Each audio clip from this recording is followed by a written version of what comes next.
All right, it's 1:17 p.m. July 25th, 2026. I haven't been to sleep yet. Um, um,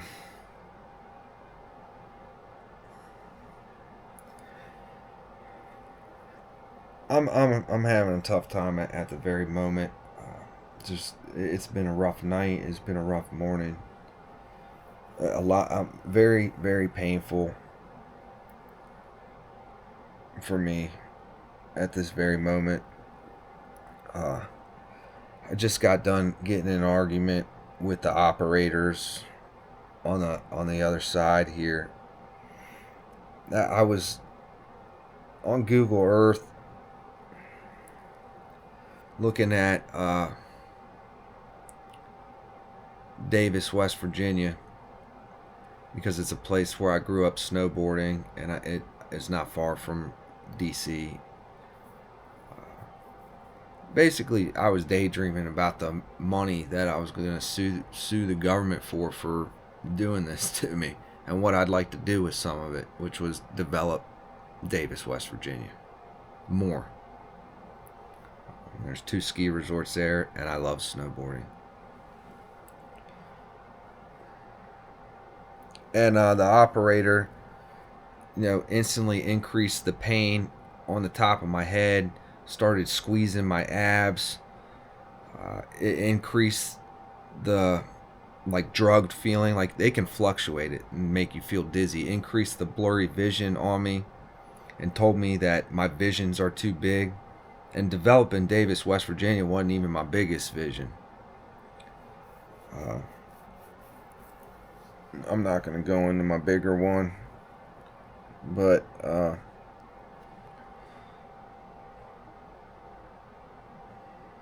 sorry, I'm having a hard time right now.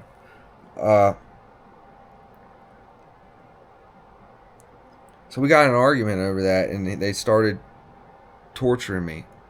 A lot. I get on here and report things, and you see me well, or not really well, but presenting myself well. But the behind the scenes,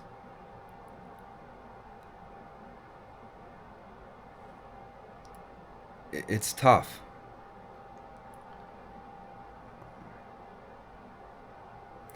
They also like to hide. So that's. So they tend to back off a little bit when I start this shit, start recording.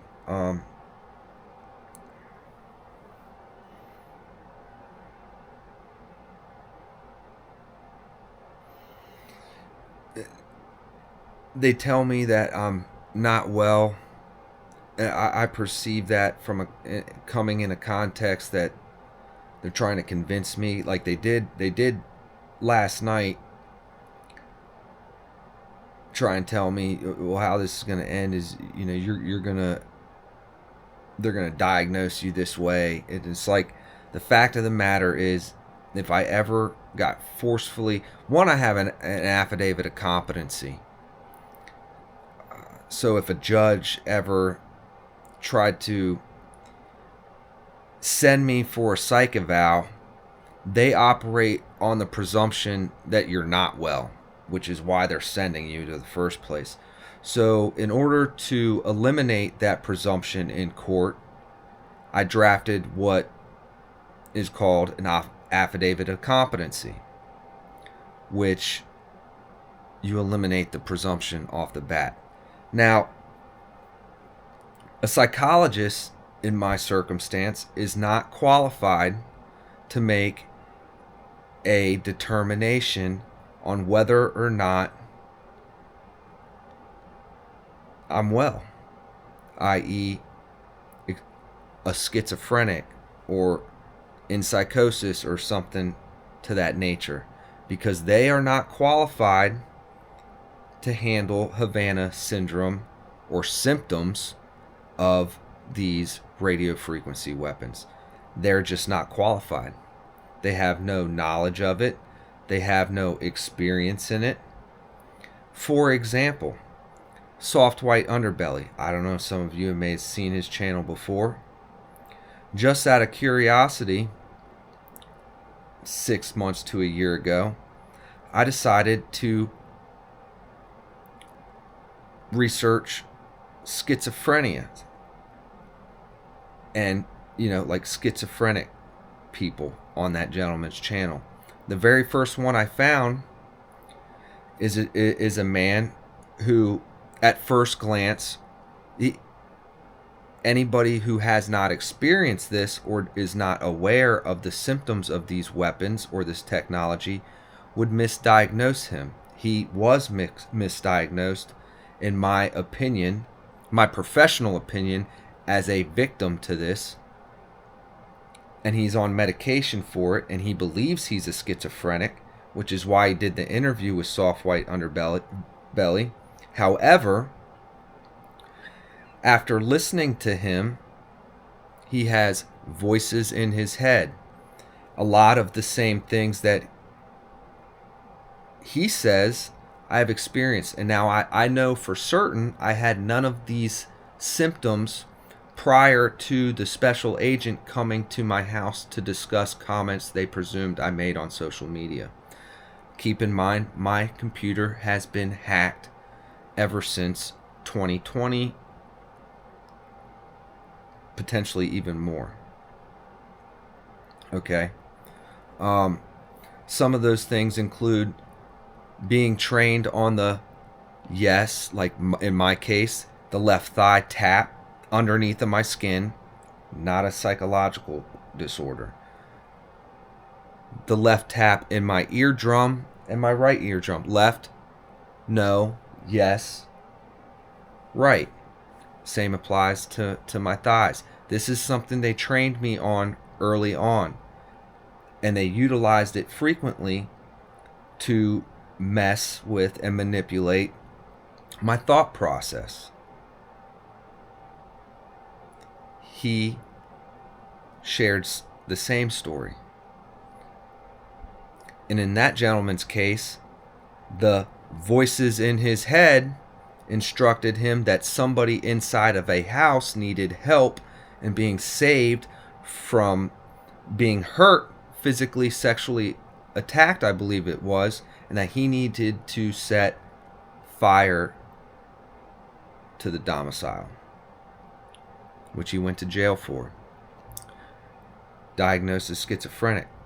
Automatically, anybody not aware of what victims of this technology and the perpetrators who engage in this activity on unsuspecting civilians, anybody who would hear his story would automatically dismiss it as he's just not well.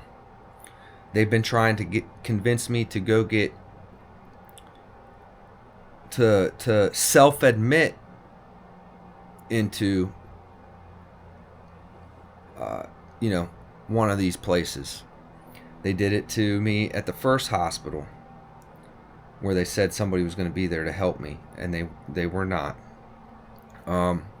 They did it, and in the second hospital, 2 days later, after they threatened to my throat in order to get their sheets back, were the actual perpetrators, I believe, of the crime that's being committed against me. I know for a fact the people who were in that ER that day at the Mount Vernon Hospital in Alexandria were people involved with what happened to me. Okay? I'm not going to go into any more detail than that, but they were involved with what happened to me.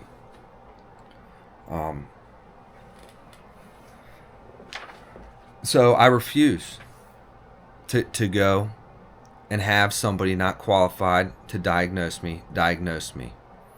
It is solely to discredit you and tarnish your name, so if any future litigation comes up, your testimony or any affidavits that you write can easily be dismissed as non-credible witness or story, or testimony, whatever you want to call it. So I want to leave the video with this. I mean, I'm going to briefly discuss on it. It's 1 Samuel 22:23. It says, "Stay with me. Don't be afraid. The man who wants to kill you is trying to kill me too. You will be safe with me." And that can't be further from the truth. The men who are engaged in this against me, as well as the entire technology and what they have planned with the digital ID and all of that,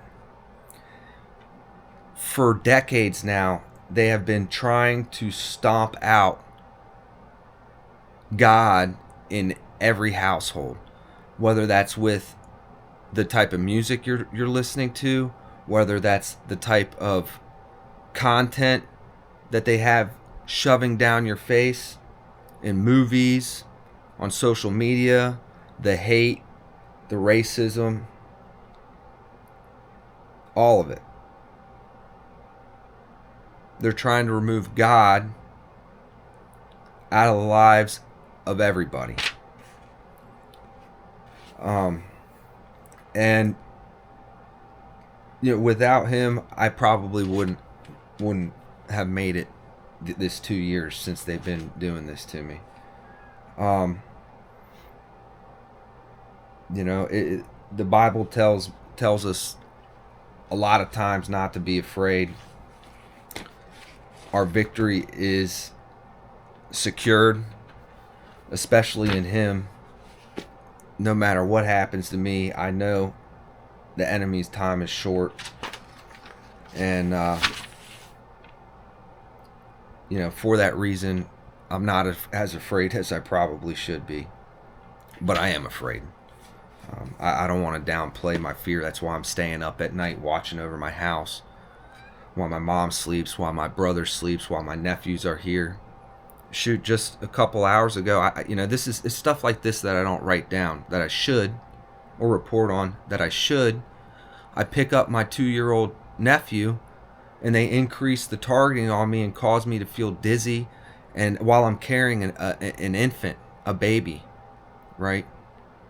I almost fell over. And I have reason to believe they have targeted my almost 3-year-old, he's like almost 3, nephew. The boy was like crying nonstop all day. Not old enough to report on whether or not he's feeling physical pain somewhere. He had 107 fever. 107 fever. And then right after that fever, my brother told me, he changed. He just changed. Something about him changed after 107 fever, which is just like, where's that even come from?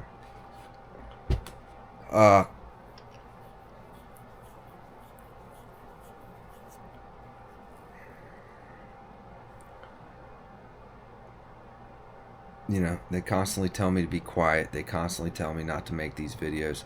Like, I'm like, at this very moment, I feel, I can't even explain it, but like I'm drugged severely. And this goes on constantly. It does fluctuate up and down in intensity. But in the term of not being well, I am not well. I am well in my head. I understand what it is that's happening to me, but I'm not well because of what the weapon they're targeting me with. I honestly wouldn't wish it on any of my enemies ever, and I'm surprised I've made it this long. But I'm not going to give up the good fight. I'm not going to stop. I'm not going to quit, and I'm not going to do the things that they're trying to convince me to do. And I will elaborate that at a later date. Like right now, I feel like I'm going to pass out. not out of exhaustion, but out of what it is that they're doing to me. I know what tired exhaustion feels like, and it's not that. It's not this that I'm feeling right now.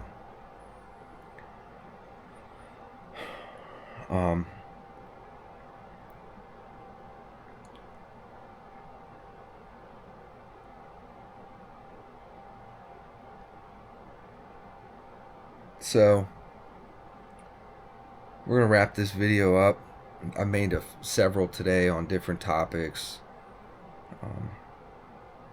I may continue to talk about the flock safety cameras, but if this doesn't end abruptly, then I'm gonna start singling out every single aspect of what it is that I'm facing, and I'm not gonna hold back.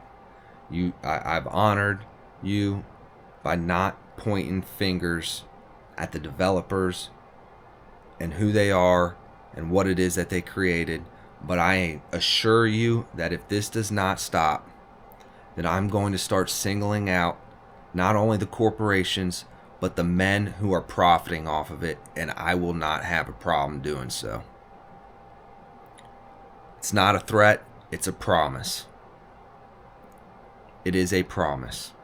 And I will go all the way up to their financiers and point the finger at the head of the dragon, and I promise you, I will do that. I will. The families, I will point directly at you and prove it. Please stop doing this to me, and don't do it to anybody else.